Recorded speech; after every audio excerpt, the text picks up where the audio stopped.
안녕하십니까 여러분, 루프로입니다. 이번 영상에서는 출시된 지는 몇 개월 됐지만 새로 나온 아반떼 CN7의 견적을 한번 내보겠습니다. 아반떼는 다들 아시다시피 우리나라 준중형 자동차의 표준이라고 이야기할 수 있는 자동차고요. 또 엑센트가 단종된 지금 아반떼의 시작가가 현대자동차의 세단 라인업 시작가가 되기 때문에 현대자동차 내에서도 중요한 위치를 차지하고 있습니다. 그럼 쓸데없는 말 그만하고 바로 시작해 보겠습니다. 여기 현대자동차 홈페이지에 들어가면 이렇게 멋있는 동영상이 재생이 되네요. 올 뉴 아반떼, 세상 달라졌다. 1,570만원부터라고 나와 있습니다. 이번에 새로 출시된 아반떼 디자인을 보면서 좀 솔직히 깜짝 놀랐습니다. 지금까지 모든 아반떼 디자인 중에서 최고의 디자인이 아닌가 생각될 정도로 제 개인적인 생각입니다. 디자인이 잘 나왔다고 생각이 되고, 여기 색깔도 마음대로 입혀볼 수가 있는데 색깔도 굉장히 여러 가지가 있네요. 디자인은 여러분들께서도 많이 보셨을 테니까 바로 가격표로 넘어가겠습니다. 매번 그렇지만 저는 자동차 견적을 낼 때 깡통에서 시작해서 필요한 옵션이 있으면 추가하는 방식으로 자동차 견적을 내고 있습니다. 그게 가장 합리적으로 필요 없는 부분은 배제하고 자동차 견적을 내는 방법이라고 생각하기 때문에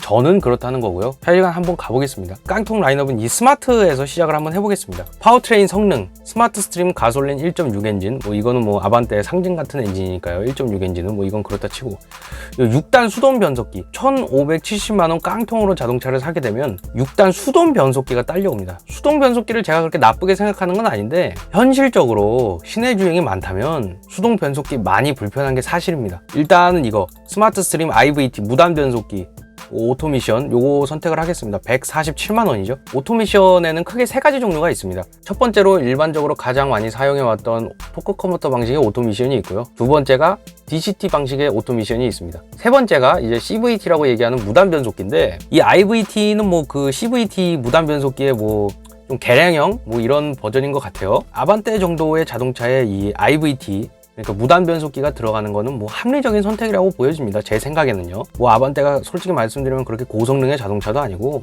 연비 위주로 세팅이 되는 게 맞다고 생각하기 때문에 아반떼급의 자동차는 운전자 입장에서 그렇게 신경 쓸 부분이 많은 것도 아니고 연비 효율도 훌륭하다고 생각되어지고요. 저는 이 무단 변속기 나쁘지 않다고 생각합니다. 그리고 이 통합 주행 모드, 이거는 의미 없는 거고요. 사이즈가 이 147만원짜리 옵션 선택하겠습니다. 그다음 지능형 안전 기술, 전방 충돌 방지 보조. 저는 이게 굉장히 솔직히 말씀드리면 좀 인상이 깊습니다. 왜냐하면 이 전방 충돌 방지 보조가 뭐냐면, 전방에 이제 장애물, 사람이나 다른 자동차가 있을 경우에 경고문 표시 또는 경고음 등으로 위험을 운전자에게 알려주며 필요시 브레이크를 작동시켜 피해를 줄여줍니다. 자동차가 제동에 개입을 한다는 거잖아요. 이런 깡통 트림에도 안전에 대해서 적극적으로 개입을 하는 장치를 넣어준다는 건 이 현대자동차의 굉장히 긍정적인 방향으로의 변화라고 생각합니다. 지금껏 영상에서 매번 말씀을 드렸지만 전방 충돌 방지 보조를 비롯한 이런 여러 가지 지능형 안전 기술들 있잖아요. 디지털 안전 기술, 이런 것들을 믿지는 않는다고 매번 말씀을 드렸는데, 특히 방금 말씀드린 이 전방 충돌 방지 보조 요 장치 같은 경우에는 가벼운 접촉 사고를 막아줄 수도 있다고 생각을 하고요. 물론 여전히 믿지는 않습니다. 여전히 믿지는 않지만 그래도 넣어주고 안 넣어주고의 차이가 크다고 생각하거든요. 저는 국산 자동차 회사들의 이런 지능형 안전 기술을 기본적으로 넣어주는 이런 변화들은 굉장히 좋게 생각하고 있습니다. 그다음에 이 안전,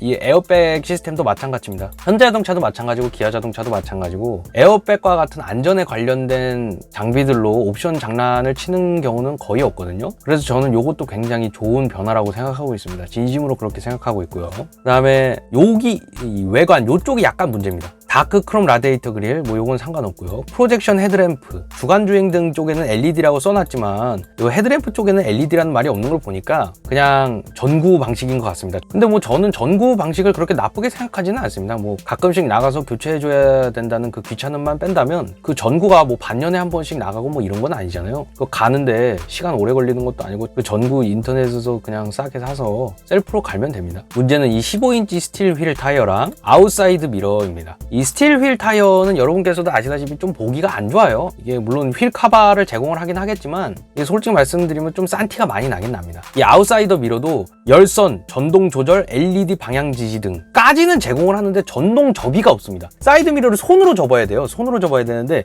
요거를 옆에 보시면 옵션으로라도 제공을 하느냐? 그렇지가 않습니다. 옵션으로도 제공을 하지 않기 때문에 이게 작은 걸 수도 있는데 이 전동 접이는 솔직히 없으면 불편하긴 하거든요. 현대자동차에서 이걸 알고 있습니다. 현대자동차에서 일부러 이 위급인 모던 트림으로 가는 걸 유도하기 위해서 전동 접이를 의도적으로 빼놨다고 봐야 되겠죠. 나는 정말 가격이 더 중요하다, 전동 접이 솔직히 필요 없다, 뭐 이렇게 생각하시는 분이 있으면 뭐 솔직히 이 스마트 트림에서 구입을 하셔도 상관은 없습니다만, 이 모던 쪽으로 가면 휠도 알로이 휠을 제공을 합니다. 물론 작은 사이즈긴 하지만. 그리고 이 스틸 휠 타이어가 타는 데는 불편함이 없습니다만 이거 보기가 조금 아쉽습니다. 솔직히 말씀을 드리면요. 물론 스틸 휠 장착된 자동차를 타시는 분들을 비하하는 건 아니고요. 16인치, 17인치 이런 것까지는 필요 없지만 당연히 이번에는 전동 접이도 마찬가지고 이 휠도 마찬가지고 현대자동차의 이 농간인 걸 알지만 한번 넘어가야겠습니다. 한번 그 농간에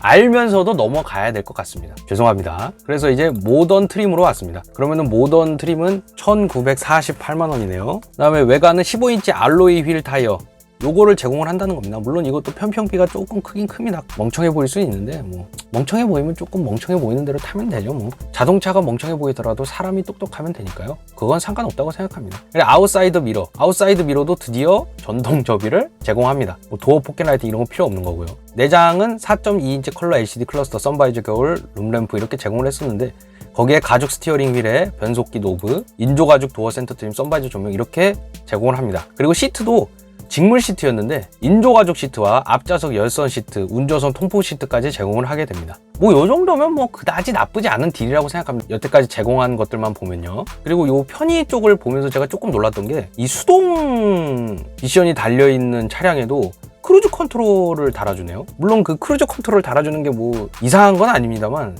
약간 솔직히 조금 의외였습니다. 수동 미션인 자동차에 크루즈 컨트롤을 달아준다는 게 사실 조금 놀라웠고, 뭐 오토라이트 컨트롤이 있고요. 근데 거기에 열선 스티어링 휠이랑 버튼 시동 스마트 키 뭐 이렇게 제공을 하게 되네요. 이 버튼 시동에 굉장히 목숨 거시는 분들이 많은데 저는 버튼 시동 하나도 중요하게 생각하지 않습니다. 버튼 시동이 아니면 그냥 자동차 키 꼽고 돌려서 시동 걸면 됩니다. 이 버튼 시동이 더 잘 걸리나요? 뭐 그런 것도 아닌데, 이 버튼 시동이 아니면 굉장히 뭐 후진 자동차고 급이 떨어지는 자동차인 줄 아시는 분들도 많더라고요. 전혀 그렇지 않습니다. 그냥 버튼 시동은 그냥 버튼 시동일 뿐입니다.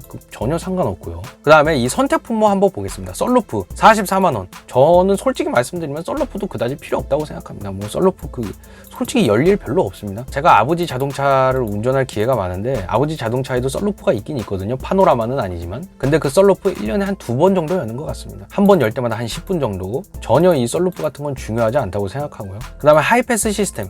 뭐 하이패스 시스템에 뭐 ECM 룸미러 이거 있는데 하이패스 그냥 애프터마켓에서 하나 사면 됩니다. 그냥 붙이는 거 몇만 원짜리 그냥 사서 붙이고 다니면 되고요. 뭐 아무도 모릅니다. 그것도 싫으면 그냥 솔직히 말씀드리면 톨비 대고 다녀도 됩니다. 그다지 불편하지 않습니다. 오히려 차가 막힐 때는 하이패스에 차량이 몰려서 그냥 톨비 내는 쪽이 더 빠를 때도 있습니다. 뭐 별로 저는 뭐 그렇게 중요한 부분이 아니라고 생각하고요. 그 다음에 내비게이션, 이 내비게이션에 후방 모니터까지 같이 제공을 하고 있습니다. 근데 그 가격이 123만 원입니다. 물론 아반떼급에 되는 자동차에 이 후방 모니터를 기본으로 제공하지 않는 거는 뭐 약간 이해가 되기도 합니다. 워낙 또 경제적인 자동차고 또 원가 절감이 많이 들어가는 자동차이기 때문에 이해는 합니다만, 그래서 이 내비게이션 패키지에 묶어놓은 것 같은데, 물론 자동차 안에 내비게이션이 기본으로 내장된 게 더 편하긴 합니다. 저도 내비게이션이 자동차 안에 기본으로 달려있는 게 더 좋다고 생각하고 있고요. 근데 이 가격을 보면 123만 원입니다. 123만 원이면 솔직히 작은 돈이 아니거든요. 이 아반떼를 새로 구입했을 때 1년 보험료가 될 수 있는 가격입니다. 제가 정확히는 잘 모르겠지만 한 5년 정도의 자동차 세금이 될 수 있는 금액입니다. 이 아반떼 정도 되는 자동차를 사시는 분들이 금액을 당연히 생각을 안 하실 수는 없을 텐데, 물론 자동차 살 때 이 123만 원이라는 금액을 이 정도는 뭐 이러면서 그냥 선택을 하실 수도 있지만, 조금만 더 침착하게 생각을 해보신다면 요게 그렇게 대단한 게 아니라는 걸 알 수 있으실 겁니다. 만약에 저라면 요 옵션 그냥 선택하지 않고요, 그냥 애프터마켓에서 내비게이션 20만 원이면 하나 사잖아요. 그거랑 애프터마켓에서 후방 카메라도 따로 팔거든요. 이거 애프터마켓 내비게이션이랑 연동할 수 있는, 애프터마켓에서 따로 달겠습니다. 내비게이션 나 그냥 넣을래 그러면은 그냥 선택하시면 되고요. 당연히 요걸 선택하는 게 그렇게 합리적인 선택인지는 솔직히 잘 모르겠습니다. 그래서 이 옵션은 선택하지 않겠습니다. 이 옵션은 선택하지 않고, 그 다음에 이 내비게이션을 선택했을 경우에는 이 통합 디스플레이, 계기판도 완전 디지털 방식으로 바뀐다는 건데, 글쎄요, 저는 잘 모르겠습니다. 이 디지털 계기판이 좋은지를 솔직히 잘 모르겠어요. 그냥 디지털 계기판이 아니면 아날로그 계기판 그냥 보면 되잖아요. 아날로그 계기판이 시인성이 떨어지는 것도 아닌데 내비게이션을 선택한다고 하더라도 이 통합 디스플레이를 추가하지는 않을 것 같습니다. 물론 하고 싶으신 분들은 하시면 되고요. 그 다음에 17인치 알로이 휠 타이어 요거 한번 보겠습니다. 요 17인치 알로이 휠 타이어가 요거라는 얘기인데, 근데 나름 가격이 합리적입니다. 나름 가격이 합리적이에요. 이 내 짝 다 바꿔주는데 50만 원 돈이면 그다지 나쁜 선택은 아닙니다. 저는 그다지 이렇게 휠에 목숨 거는 스타일이 아니기 때문에 휠 직경이 작으면 차가 조금 모양이 빠질 수는 있습니다. 모양이 빠질 수는 있는데 뭐 그래도 상관없다고 생각합니다. 타는데 전혀 지장 없고요. 자동차가 바퀴가 모양이 좀 빠져도 그 안에 타고 있는 사람의 모양이 빠지지 않으면 된다고 생각합니다. 별로 상관없다고 생각하고요. 그 다음에 현대 스마트 센스 1, 그다음에 스마트 크루즈 컨트롤, 뭐 이것도 뭐 그렇게 필요 없다고 생각하고요. 후측방 충돌 방지 보조, 후방 교차 충돌 방지 보조, 안전 하차 경고, 전독식 파킹 브레이크, 깊이 가변형 컵홀더. 물론 운전하는 데 있어서 조금 편할 수는 있지만 자동차에 있어서 전혀 본질적인 부분이 아니라고 생각을 하고요. 그리고 주차할 때 여기 보면 후방 주차거리 경고, 요게 기본으로 달려있기 때문에 그냥 이 센서 삑삑거리는 소리 잘 들으면서 천천히 후진하면서 주차하면 될 것 같습니다. 그 다음에 익스테리어 디자인 보겠습니다. LED 헤드램프를 넣어준다는 건데 가격이 69만 원입니다. 저라면 그냥 이 전구 헤드램프 그냥 끼고 다니겠습니다. 저는 이 전구형 헤드램프도 충분히 잘 보인다고 생각합니다. 컴포트원 뭐 요런 것들도 다 자동차에 있어서 본질적인 부분이 아닙니다. 여기에 앞좌석 열선 시트랑 운전석 통풍 시트 제공하잖아요. 뭐 조수석에 통풍 시트가 제공되지 않는 건 조금 아쉬운 부분이긴 하지만 그냥 옆에 사람한테 미안하다 그러면 됩니다. 별로 상관없고요. 컴포트2 뒷좌석, 물론 뒷좌석에 타는 사람들이 조금 편할 수는 있겠지만 29만 원이면 그다지 나쁜 선택이 아니라고 생각합니다. 뒷좌석 열선 시트랑 뒷좌석 암레스트를 달아주는데 29만 원이면 그다지 나쁜 선택이 아니라고 생각은 되는데, 저는 뭐 그냥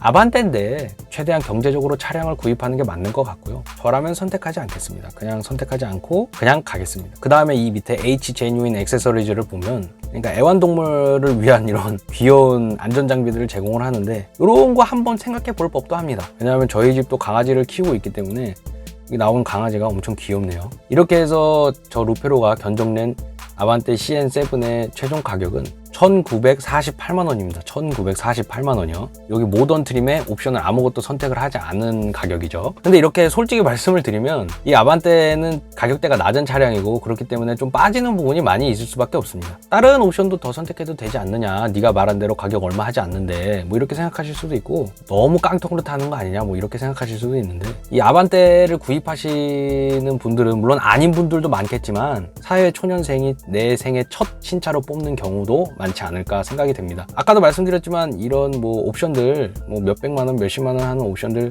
계속 쓰면 되지 이러고서 뭐 차 사는데 뭐 이게 아까워 이러고서 그냥 넣으실 수도 있겠지만, 조금만 더 침착하게 생각해 보신다면 이 사회 초년생은 또 자리를 잡아야 되는 시기고, 또 아무렇지도 않게 사용하는 몇십만 원, 몇백만 원이 더 유용하고 더 꼭 필요한 곳에 쓰일 수 있는 부분이 있을 수 있거든요. 그렇기 때문에 자동차 옵션 선택하는 것을 제가 당연히 막을 수는 없겠지만, 제가 막을 자격도 없고요. 그렇지만 자동차 옵션 선택할 때 조금만 더 침착하게, 조금만 더 심사숙고하셔서 선택을 하시면, 이 옵션이 많이 들어가지 않았기 때문에 자동차 운행하시면서 조금 불편하실 수는 있지만 그래도 옵션을 빼면서 세이브한 돈으로 다른 또 여러 가지 긍정적이거나 더 내 미래에 투자하는 일들에 쓰일 수 있으니까 그 부분 잘 심사숙고하시고 잘 판단하셔서 후회 없는 자동차 운행하셨으면 좋겠습니다. 지금까지 루페로였고요. 이번 영상도 시청해 주셔서 정말 감사드립니다. 수고하셨습니다.